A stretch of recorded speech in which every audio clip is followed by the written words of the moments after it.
All right, today's question is online stock span. So what we're given is the price of the stock every day, and every day we want to return the span.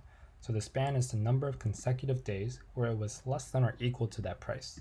So very quickly here, the span for day 1 here would be 1. Here would also be 1 because there's only one consecutive day where it's less than or equal to 60.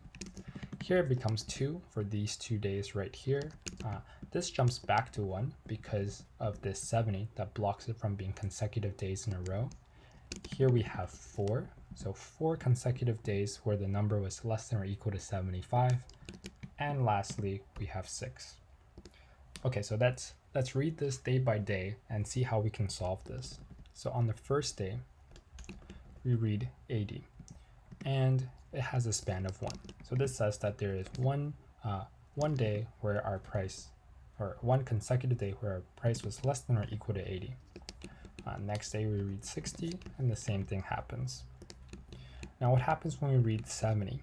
So at first we have, one day where the price was less than or equal to 70, but actually, if we look behind us, there's already a day where the price was less than or equal to 60.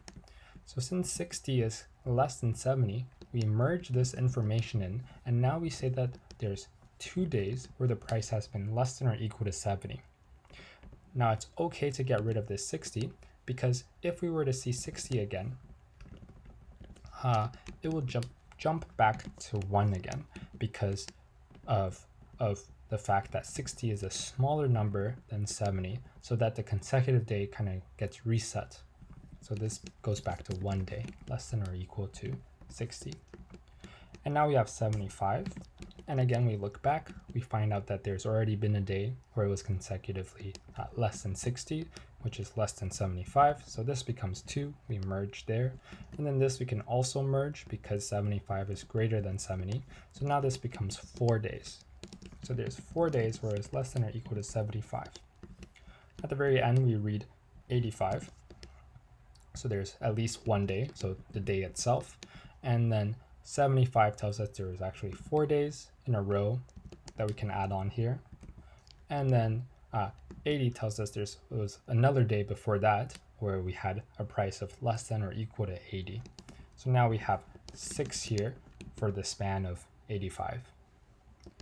So you notice that while we were doing this really acted like a stack. So whenever we had a new day, we would push something on. So for example, here we wanted to push, I am guessing 75 right here. And then in order to push the correct value, we had to pop some of this stuff off and basically accumulate these counts here. So 1 plus 2 equals 3, 3 plus 1 is 4.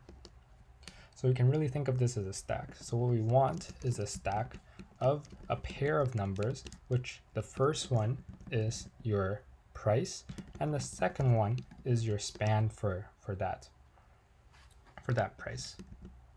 Now what we can do is we can take advantage of the constraint here that there will be at most 10,000 calls. That means our stack will not grow past 10,000 elements.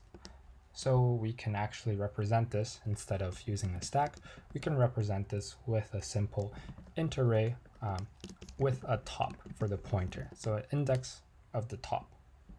And then for our pair, because there is no easy to use pair in Java, we can just represent this with another int array where the 0th gives us the price and the first index gives us the span.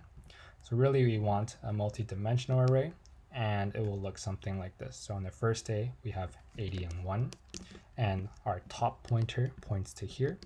And then when we read the next day's data, so let's say we have 60 and 1, all we have to do is shift this top, increment this top pointer to the next element. So top went from 0 to 1.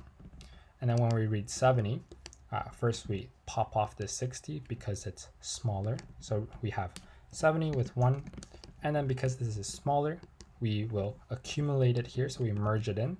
So to pop it off, all we have to do is just decrement our top here.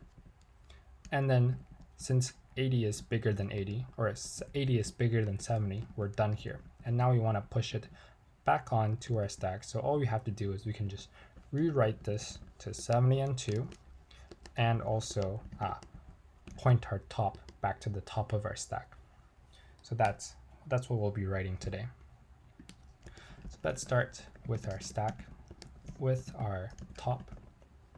And our stack is going to be, we'll have 2 arrays. So one for the price and one for the span. And each one will have at most 10,000 elements. And we'll start off our stack at -1. So it's an empty stack.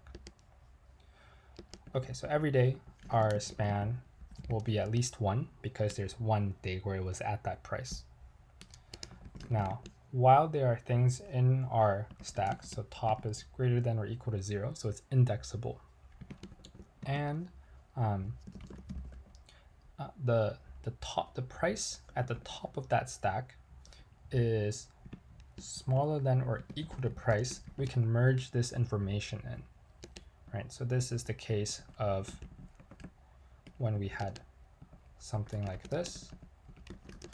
We had 60 and 1 here, and we're about to read 70. We will pop off anything that's smaller than 70 and accumulate its count.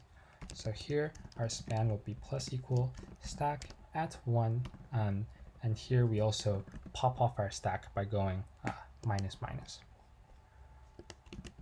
Okay, so now we have the span for our new day, so we can return span. But before we do that, we just want to update our data structure. So we want to add an element to the top of our stack, and the price at the top of our stack will be today's price, and the span for today will be what we just calculated. Okay, let's give this a go.